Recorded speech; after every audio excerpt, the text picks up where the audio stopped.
We've got to the team's area of the Giro d'Italia as early as possible because we want to find out which marginal gains the pros are chasing. They have access to all of the best equipment and all of the best bikes, but for some of them that isn't enough, and they alter the components, they bring in non-sponsored components just to get that edge over their rivals. Let's take a look.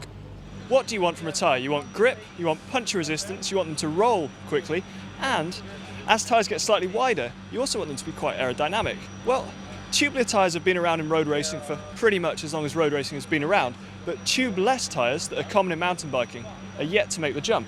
Well, it's really interesting. We're at the IM cycling team bus, and this tyre is certainly a clincher, and the valve and the nut suggest that it's a tubeless tyre. So IM Cycling are looking to get a marginal gain. Tubeless tyres have better puncture resistance. You can run them at a slightly lower pressure. It's just interesting to see teams experimenting with that and pushing the boundaries there. With most manufacturers offering an endurance frame, a light climbing frame and an aero frame, bike choice for the riders and the teams is really a balancing act. And Alexandre Genier of Française des Jeux behind me has gone for a really comfortable frame and quite wide tyres. And that's interesting because this is the morning of a pan-flat stage at the Giro d'Italia. So Genier and his team have clearly decided that comfort and ease of spending 200 kilometres in the saddle day after day is more important to him than out-and-out aerodynamics. It's not even a marginal gain, he's putting no effort in. We were just walking around the team's area at the Giro d'Italia, and who did we bump into but Velo News' former tech god, Caley Fretz. Hey Caley. Still a tech god, not technically my job anymore. Okay, so what we're looking at Team Sky is Sky have always bought their own tubulars, which were previously Veloflex, and now they've switched to Continental. Caley, would you care to maybe have a guess at why that is? Yes, anyone who's been paying attention to Sky has probably seen that they've fallen down a fair amount in the wet in the last couple of years, and I think the riders maybe just requested a change. And the odd thing is that, so they've switched to Continental, which are notoriously good in wet conditions. The odd thing is that they appear to still be buying them, which means they're not getting the Pro version, which means those tubulars have a butyl tube instead of a latex tube, which actually is a reverse marginal gain. It's an increase in rolling resistance. I found that a little bit odd that they went with these ones instead of the Pro version, which I'm sure Continental would have provided them if they really wanted it. But yeah, so they're looking for a change, something with a little bit more flat protection, a little bit better grip in the wet, and went with, right now, Continental Competition tubular, mostly 25 millimeter.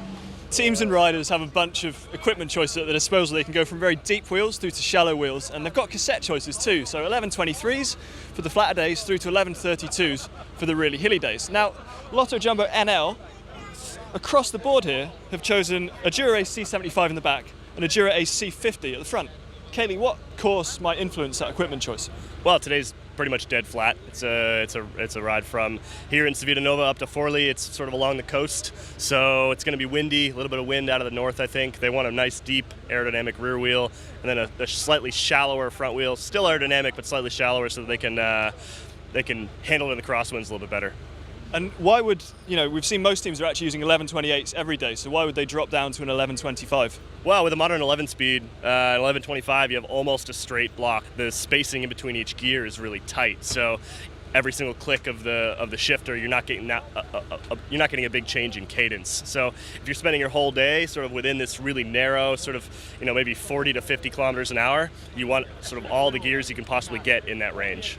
So Contador is running double wrap bar tape due to his shoulder injury, but as a rider who's at the pointy end of every race that he contests, marginal gains, 0.1% from his equipment here and there are really important. So Caley, why would Alberto be running mechanical Dura Ace over electronic Dura Ace like the rest of the team are? I think it's a question of reliability. Not that Di2 really has many problems, but it's just less likely to with the mechanical drivetrain with an actual cable connecting the shifter to the derailleur. Just less likely to have something happen.